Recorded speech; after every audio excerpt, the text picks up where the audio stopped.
El 13 de septiembre la iglesia recuerda la memoria de San Juan Crisóstomo. Juan nació en Antioquía hacia el año 347. Su madre era cristiana y decidió bautizarse a la edad de 23 años. Cuando se encontró con el obispo Melesio de Antioquía, decidió dedicarse a Dios y estudiar teología. Su deseo de entregarse a Dios lo llevó a convertirse en un eremita y vivir en extrema austeridad, lo que le trajo algunos problemas de salud. En el 386 fue ordenado sacerdote y destacó por su elocuencia y sus célebres homilías. Por eso se le llamó Crisóstomo, que significa boca de oro.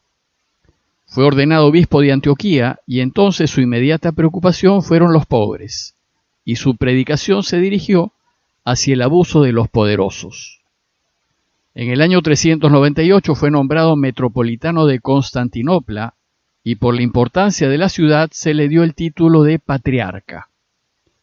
A pesar de su cargo, siempre mantuvo una actitud asceta y se opuso al lujo y al alto nivel de vida de las autoridades, de los potentados y de los clérigos amantes de las riquezas.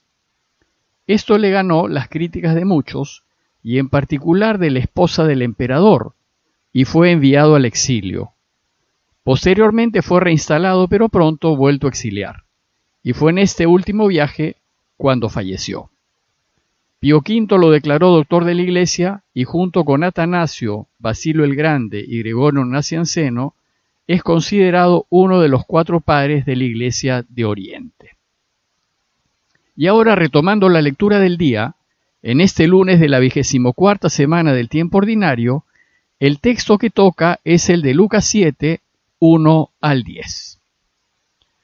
En aquel tiempo, cuando terminó Jesús de hablar a la gente, entró en Cafarnaúm. Un centurión tenía enfermo, a punto de morir, a un criado a quien estimaba mucho.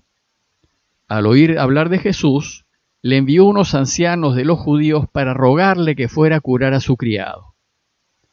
Ellos, presentándose a Jesús, le rogaban encarecidamente: «Merece que se lo concedas, porque tiene afecto a nuestro pueblo y nos ha construido la sinagoga». Jesús se fue con ellos, no estaba lejos de la casa, cuando el centurión le envió unos amigos a decirle: «Señor, no te molestes, no soy yo quien para que entres bajo mi techo. Por eso tampoco me creí digno de ir personalmente. Dilo de palabra, y mi criado quedará sano. Porque yo también vivo bajo disciplina y tengo soldados a mis órdenes. Y si le digo a uno ve, va. Y si le digo al otro ven, viene. Y si a mi criado le digo haz esto, lo hace». Al oír esto, Jesús se admiró de él, y volviéndose a la gente que lo seguía, dijo: «Les digo que ni en Israel he encontrado tanta fe». Y al volver a casa, los enviados encontraron al siervo sano.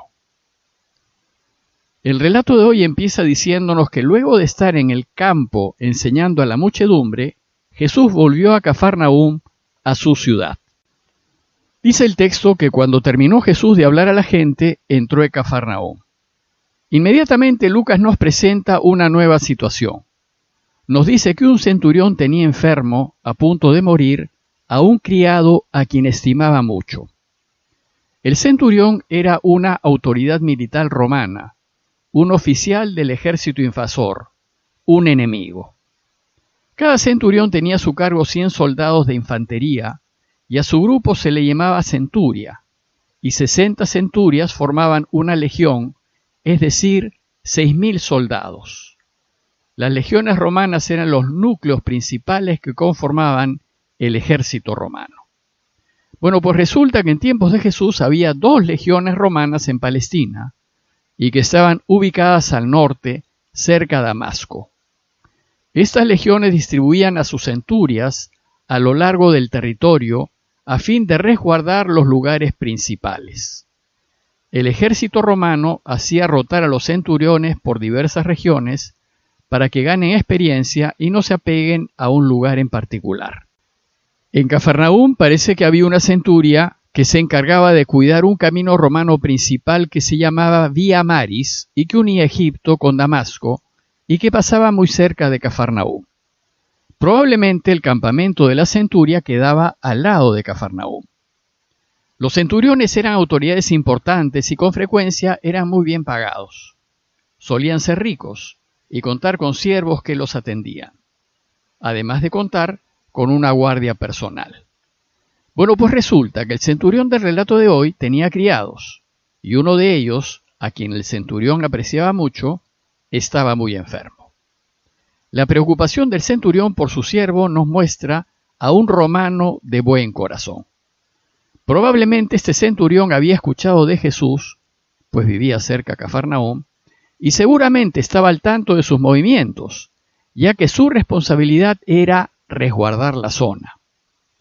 Dice el relato que al oír hablar de Jesús, probablemente al oír que había vuelto a casa, le envió unos ancianos de los judíos para rogarle que fuera a curar a su criado.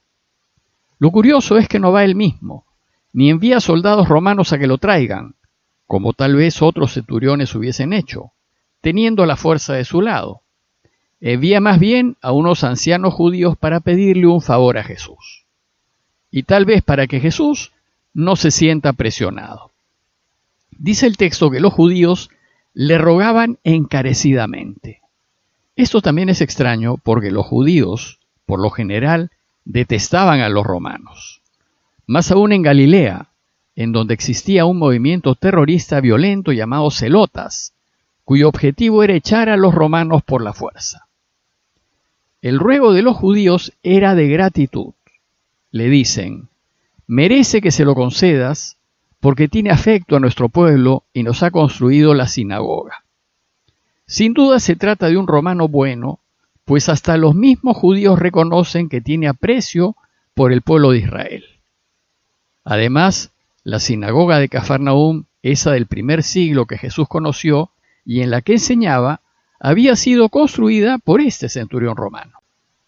El haber pagado la construcción demuestra que era un centurión rico y generoso. Jesús pues no duda e inmediatamente se va con ellos dispuesto a curar al siervo del centurión. Jesús no solo estuvo movido por la gratitud, sino porque no hacía distinción de personas. Él ayudaba tanto al rico como al pobre, tanto al justo como al pecador, tanto al judío como al extranjero, tanto al amigo como al enemigo. Por ayudar al enemigo probablemente no fue bien visto por los celotas. Sabemos que Jesús tenía enemigos por todos lados. Bueno, pues el relato nos dice que faltando poco para llegar a casa del centurión, éste le envió unos amigos a decirle: Señor, no te molestes en venir. No soy yo quien para que entres bajo mi techo, por eso tampoco me creí digno de ir personalmente a buscarte. Como el centurión era extranjero y jefe del ejército de ocupación, prudentemente decidió no presentarse directamente, y más bien, para ser un invasor, muestra una humildad sorprendente, mandándole decir: no me creí digno de venir personalmente a buscarte. Todos estos pequeños detalles que nos relata Lucas nos muestran a un romano sencillo, preocupado, respetuoso, generoso y bueno. Pero además le dice otra cosa: no soy yo quien para que entres bajo mi techo. Aquí el romano se pone en el lugar de Jesús. Él sabía que las leyes religiosas de Israel decían que si un judío entraba en casa de un romano quedaba contaminado, legalmente contaminado. Y el judío tenía que hacer una serie de lavados y ritos de purificación a fin de recuperar su recta relación con Dios.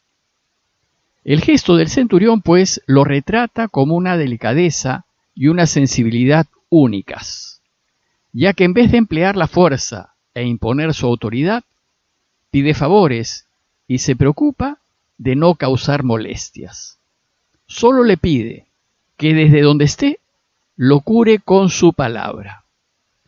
Dice el relato que los amigos le transmitieron el siguiente mensaje: dilo de palabra, y mi criado quedará sano, porque yo también vivo bajo disciplina y tengo soldados a mis órdenes, y si le digo a uno ve, va, y si le digo al otro ven, viene, y si a mi criado le digo haz esto, lo hace. Este mensaje recoge lo que ya comentamos en alguna oportunidad anterior, la creencia en que la enfermedad era causada por malos espíritus, y entonces la curación consistía en echar a esos malos espíritus para que el enfermo recupere la salud. El centurión, pues, solo le pide a Jesús que ordene al mal espíritu que deje libre a su criado, totalmente convencido del poder de Jesús sobre las fuerzas del mal. Por eso, como el mismo centurión hace cuando da órdenes, si Jesús dice al mal espíritu que se vaya, se irá, y si dice que venga, vendrá, y si le dice que haga esto, lo hará. El relato termina con el asombro de Jesús. Al oír esto, dice el texto, Jesús se admiró de él, y volviéndose a la gente que lo seguía, dijo: les digo que ni en Israel he encontrado tanta fe. A Jesús le sorprende la fe del extranjero, una fe total en la palabra de Jesús que brota de su bonomía y buen corazón. El resultado fue la curación del criado. Y al volver a casa, dice el texto, los enviados encontraron al siervo sano. A manera de conclusión, los invito a hacer dos consideraciones.